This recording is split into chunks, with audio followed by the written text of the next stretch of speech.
예, 여러분 반갑습니다. 오늘 이 시간에는 이제 생명윤리 첫 시간이 되겠습니다. 첫 시간에 배울 내용은요, 여러분들이 개념을 알아가는데 중점을 두고 학습을 했으면 합니다. 어렵지는 않지만 개념을 여러분들이 좀 정확하게 가져가야지만 나중에 문제를 풀 때 지문이 나오더라도 이해를 할 수가 있으니까요. 거기에 포인트를 둡시다. 자, 그럼 본격적으로 들어가 보겠습니다. 자, 먼저 생명과학과 생명윤리에 대한 개념, 이 상호 간의 관계에 대해서 조금 살펴보도록 하겠습니다. 자, 생명과학은 생명에 대해서 과학적 접근을 하는 거죠. 왜 하는 걸까요? 어떤 생명과 관련된 한계를 이겨내려고 하는 겁니다. 그럼 그 구체적인 예를 들자고 하면은 무엇이 있을까요? 예, 뭐 불치병 있을 수 있겠죠. 예, 그래서 생명과학의 어떤 긍정적인 측면이라고 본다고 하면은 현실성을 보완한다라는 겁니다. 자, 반면에 그러면 생명윤리라는 것은 생명과학과의 관계에 있어서 어떠한 역할을 할까? 어떤 역할을 하는 것 같습니까? 예, 과학적 접근이라는 것은 아주 신중하게 다루어져야 되는 부분입니다. 그래서 흔히들 생명윤리를 생명을 책임있게 다루는 것과 관련된 모든 경우에 대한 윤리적 고려라고 얘기를 합니다. 그래서 생명윤리는 결국 생명의 존엄성에 대한 인식을 바탕으로 인간, 사회, 환경적 차원에서 생명과학 기술이 윤리적으로 정당화되게끔 이렇게 방향성을 제시를 해준다는 거죠. 그래서 생명과학의 건전한 발전에 보탬이 되고 있습니다. 그래서 과학적인 어떤 위험성을 극복하는 데 있어서 기여를 한다.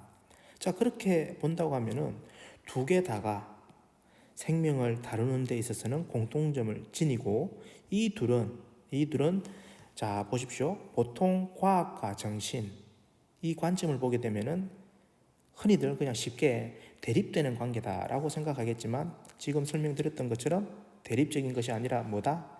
상호 보완적인 관계라는 것을 여러분들이 정리하실 필요가 있다. 아시겠죠?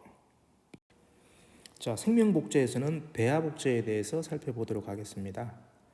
자, 학습한 내용을 한번 잘 기억해 보게 되면은 배아복제에서 중요하게 다뤘던 내용은 다름 아닌 배아복제에 대한 찬성과 반대의 입장을 정리하는 거였습니다. 자, 찬성 측 배아복제를 찬성하는 입장은 어떤 관점이었느냐? 배아는 완전한 인간이 아니다라는 관점이죠. 그래서 이 배아를 어디에 활용할 수 있다? 난치병, 불치병에 활용할 수 있다. 고로 배아복제를 허용해야 된다는 그런 관점입니다. 반면에 반대측은 어땠습니까? 배아는 도덕적 지위를 가진다는 관점에서 네 가지의 구체적인 논거를 제시를 하고 있습니다.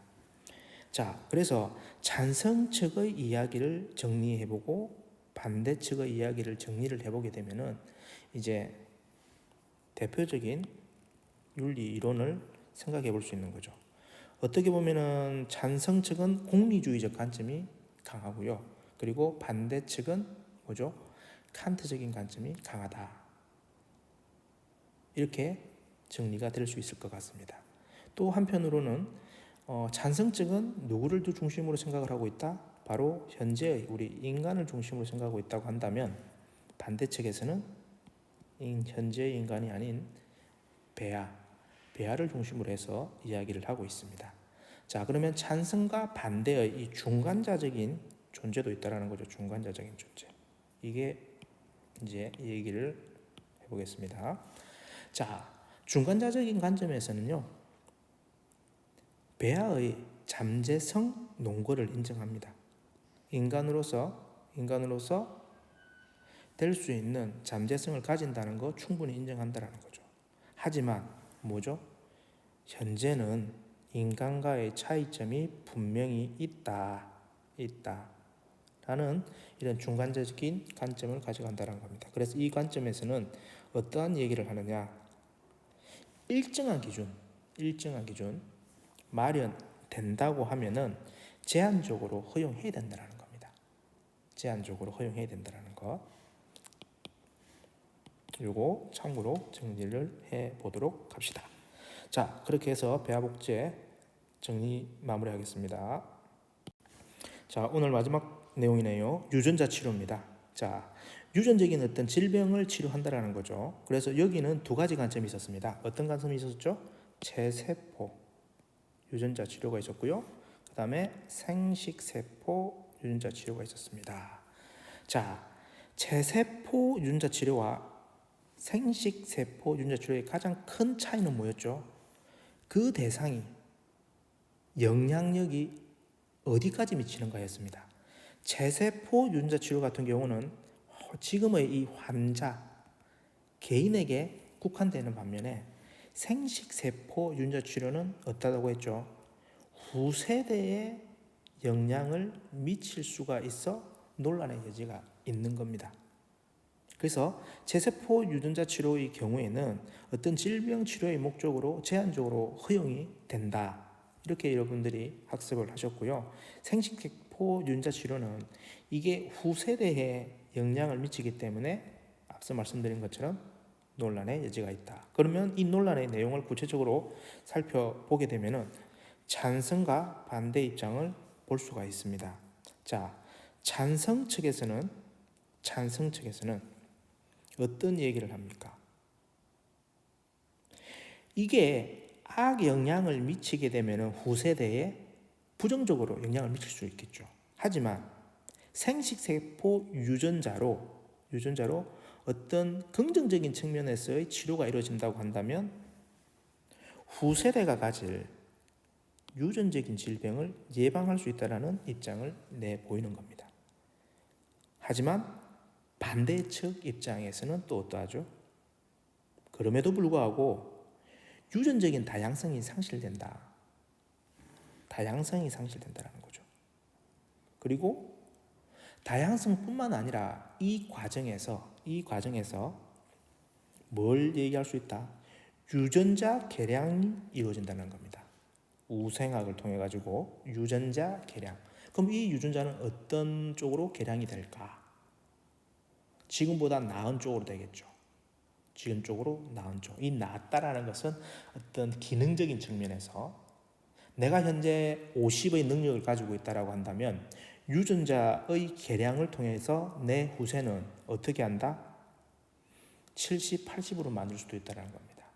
그런데 이것을 모두가 평등하게 할 수 있는 건 없는 거죠. 평등하게 할 수는 없는 거죠. 돈이 있는 사람은 자유롭게 할 수 있겠지만 돈이 없는 사람들은 자유롭게 할 수가 없습니다. 자, 그렇게 해서 후세가 태어났어요. 결과가 어떻게 될는지는 여러분들 잘 아실 겁니다. 결국 유전적으로 개량을 시도했던 이 사람들은 살아남는 거고, 그렇지 못한 자연적인 유전의 과정을 거친 사람들의 경우에는 경쟁에서 밀리거나 자꾸 도태되는 그러한 상황이 온다는 겁니다. 자, 그래서 이제 반대를 한다. 이렇게 여러분들이 정리를 하시기 바랍니다. 자, 유전자 치료는 체세포와 생식세포로 두 개로 나뉘고, 체세포는 영향이 누구에게 간다? 환자 개인에게 가지만 생식세포의 경우에는 후세대까지 영향을 미친다. 그래서 찬반의 논쟁의 여지가 있다. 근데 찬성 측에서는 그럼에도 불구하고 이걸 긍정적으로 활용하게 되면 후세대에게 뭐다? 유전적인 질병을 예방시킬 수가 있다. 반면에 반대측에서는 다양성이 상실이 되고 그 다음에 유전자 개량을 통해서 부정적인 결과를 초래할 수 있다. 이런 내용이었습니다. 자, 학습한 내용을 바탕으로 해서 우리 개념 정리를 해보도록 하겠습니다. 인간 배아복제 실험은 잠재적으로 무엇이 될 존재를 대상으로 하는 실험이다. 인간 복제 실험은 잠재적으로 뭐죠? 그렇죠. 인간이죠, 인간. 인간이 될 존재를 대상으로 하는 실험입니다. 그리고 인간 배아가 성인과 동등한 도덕적 무엇을 지닌다는 것은 배아 복제 실험을 반대하는 논거다. 그래서 이게 뭐라고 했죠? 도덕적 지위라고 얘기를 했습니다. 자, 칸트는 모든 사람의 인격을 수단이 아닌 무엇으로 대해야 한다는 인격주의 윤리설을 주장했다. 뭐죠? 목적이죠, 목적. 그래서 이 칸트는 지금 요 부분과 같은 맥락이 있다. 자, 배아를 인격을 갖춘 무엇과 동일하게 여기면 배아에 대한 실험이나 연구는 정당화되기 어렵다. 뭐죠? 자, 인간이죠. 인간. 배아를 인격을 갖춘 인간과 동일하게 여기면 배아에 대한 실험이나 연구는 정당화되기 어렵다. 이렇게 말씀을 드릴 수가 있겠습니다. 어려운 내용은 아닙니다. 일단 개념 정리 차원에서 여러분들 이 내용 학습하시기 바라고요. 다음 시간에 이제 조금 깊이 있는 내용으로 들어가야 될 것 같습니다. 자, 오늘 하루도 열심히 화이팅 하시기를 응원하겠습니다. 수고하셨습니다.